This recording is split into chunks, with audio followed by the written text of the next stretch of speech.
Hey, welcome back to More Cake, Yes Ma'am, Badass Out of Art. I'm Jelena, and this is how I made my Valentine's standing heart-shaped cake.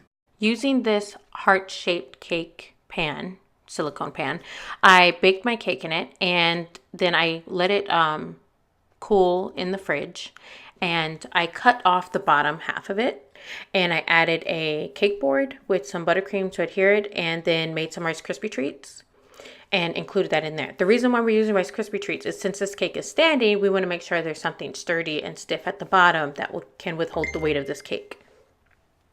You want to make sure that you're packing the Rice Krispie treats really nice and tight into using your cake pan for the shape, really nice and tight, because if you do it too loosely, it won't all stay together.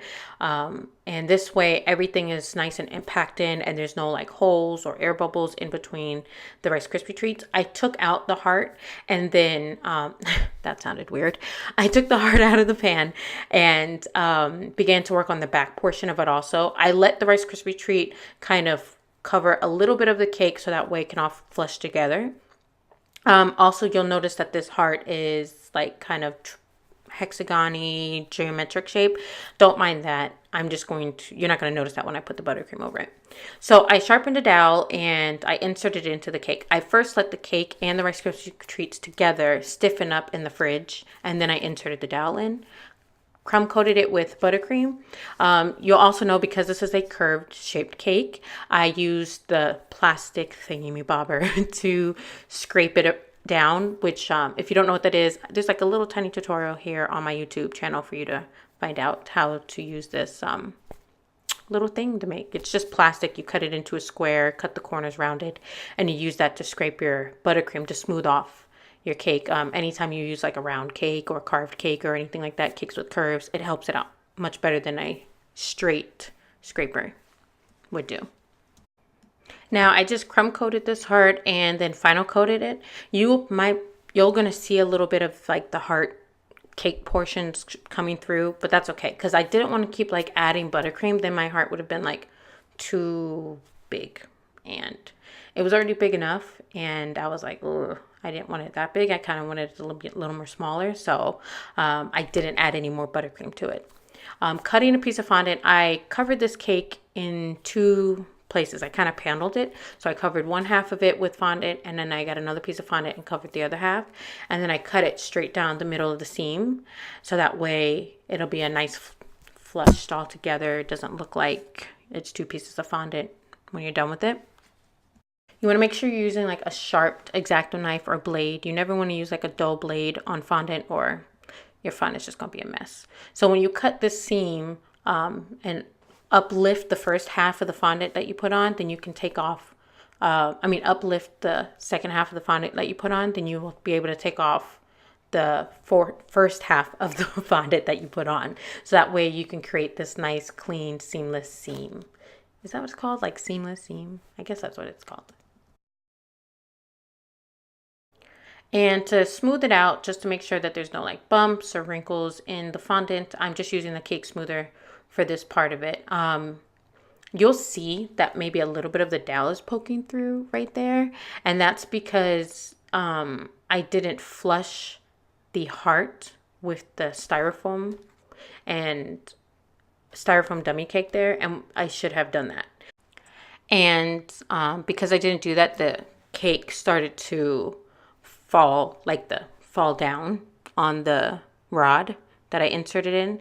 So just be sure that you flush your cake along with the styrofoam so it has something to sit on top of, so your rod isn't pointing through the top. I'm not too worried about it, because at the end of the day it's going to be covered and you're not going to see this little piece poking out. But just for future references, if you're just going to have a heart just like this and nothing that's going to cover this area, then yeah, you want to make sure of that.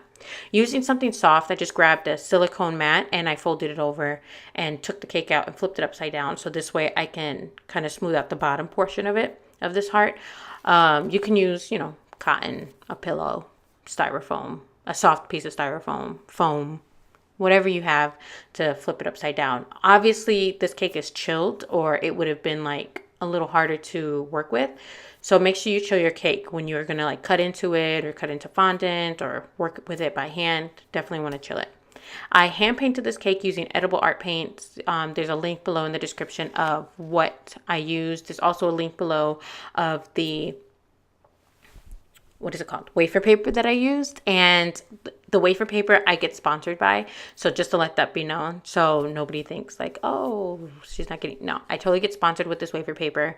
But at the same time, I do not tell people to use a product that I wouldn't use or I wouldn't love. You'll notice like 60-70% of my cakes that I do, I incorporate wafer paper into it because it's so much more easy to work with. It's a lighter material to use than fondant. I love using it because it's not like, hard to work with. So yeah. If you want to learn how to make these eucalyptus greenery, you have to sign up for my Patreon, or you can purchase the tutorial separately. The links are below. Other than that, this is how I created this heart-shaped stand-up cake. You don't have to obviously decorate it the same way I decorated it. This was to top off my topsy-turvy cake, which is for my Patreon tutorials. And so yeah, I can't wait to see what you guys come up with. I'd really like to see how you guys create your heart-shaped cakes for Valentine's Day. And I hope everybody has a wonderful, wonderful, wonderful day and a great Valentine's. Bye.